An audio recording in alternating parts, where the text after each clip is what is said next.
Bon, des impuretés. Tu as souvent écouté qu'il y avait des impuretés qui venaient sur ta vie quand tu commettais de mauvaises actions.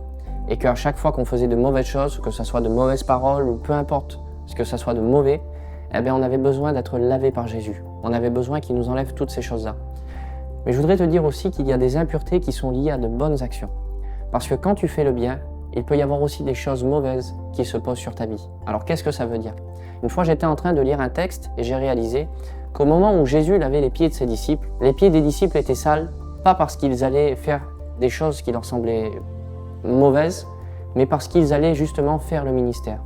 Ils allaient de ville en village, ils parcouraient et ils faisaient ce que Jésus leur a demandé.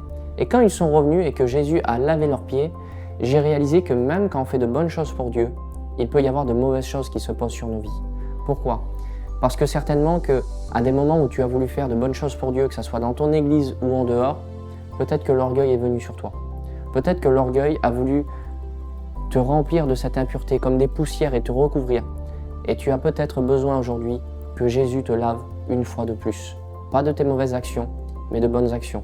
Parce qu'on ne doit jamais oublier que le seul qui nous purifie pleinement, c'est Jésus. Ce n'est pas ce qu'on fait de bien, mais c'est lui. Alors aujourd'hui, tu peux te tourner vers lui en disant « Seigneur, il y a peut-être des impuretés sur ma vie que je n'avais pas vues, mais j'ai besoin que tu me laves de ces choses-là. Fais-le parce que j'ai besoin de toi. »